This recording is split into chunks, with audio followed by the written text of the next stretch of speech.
മാസങ്ങളോളം സൂര്യൻ അസ്തമിക്കാത്ത സ്ഥലങ്ങൾ, മാസങ്ങളോളം സൂര്യൻ ഉദിക്കാത്ത സ്ഥലങ്ങൾ. ധ്രുവപ്രദേശങ്ങളിൽ ഉണ്ടാകുന്ന ഈ അവസ്ഥകളെ പോളാർ ഡേ എന്നും പോളാർ നൈറ്റ് എന്നും പറയുന്നു. എന്താണ് ഇതിന് പിന്നിലെ സയൻസ്? ഭൂമി സ്വന്തം അച്ചുതണ്ടിൽ ഇങ്ങനെ കറങ്ങിക്കൊണ്ടിരിക്കുകയാണ്. ഇങ്ങനെ ഒരു പ്രാവശ്യം കറങ്ങാൻ 24 മണിക്കൂറുകൾ എടുക്കും. ഈ കറക്കമാണ് രാത്രിയും പകലും ഉണ്ടാകാനുള്ള കാരണം. സൂര്യപ്രകാശം ലഭിക്കുന്ന സ്ഥലങ്ങളിൽ പകലും സൂര്യപ്രകാശം ലഭിക്കാത്ത സ്ഥലങ്ങളിൽ രാത്രിയുമായിരിക്കും. ഇനി ഭൂമിക്ക് ചരിവില്ല, ഭൂമി ഇങ്ങനെ സ്ട്രെയിറ്റ് ആയി നിന്നുകൊണ്ടാണ് കറങ്ങുന്നത് എന്ന് സങ്കല്പിക്കുക. അപ്പോൾ നോർത്ത് പോളിനടുത്തും സൗത്ത് പോളിനടുത്തും ഉള്ള സ്ഥലങ്ങൾ ശ്രദ്ധിക്കുക.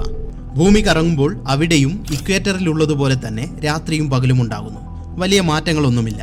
എന്നാൽ ഭൂമി ഇങ്ങനെ സ്ട്രെയിറ്റ് ആയി നിന്നുകൊണ്ടല്ല കറങ്ങുന്നത്. അതിങ്ങനെ 23.5 ഡിഗ്രി ചരിഞ്ഞാണ് കറങ്ങുന്നത്. അപ്പോൾ എന്താണ് സംഭവിക്കുക?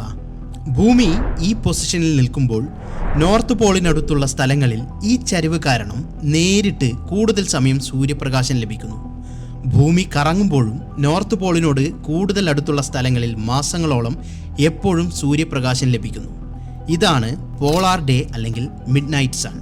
ഇതേ സമയം ഭൂമിയുടെ ചരിവ് കാരണം സൗത്ത് പോളിനടുത്തുള്ള സ്ഥലങ്ങളിൽ നേരെ വിപരീതമായിരിക്കും, മാസങ്ങളോളം ഇരുട്ടായിരിക്കും. ഇതിന് പോളാർ നൈറ്റ് എന്ന് പറയുന്നു. ഭൂമിയുടെ ആക്സിസിന്റെ ഈ ചരിവ് എല്ലായ്പ്പോഴും ഏകദേശം ഒരേ ദിശയിലായിരിക്കും. അതുകൊണ്ട് തന്നെ 6 മാസങ്ങൾക്ക് ശേഷം ഭൂമി സൂര്യനെ ഓർബിറ്റ് ചെയ്ത് ഈ പൊസിഷനിൽ എത്തുമ്പോൾ നേരെ ഓപ്പോസിറ്റ് ആകുന്നു. നോർത്ത് പോളിനടുത്തുള്ള സ്ഥലങ്ങളിൽ പോളാർ നൈറ്റും സൗത്ത് പോളിനടുത്തുള്ള സ്ഥലങ്ങളിൽ പോളാർ ഡേയുമായി മാറുന്നു.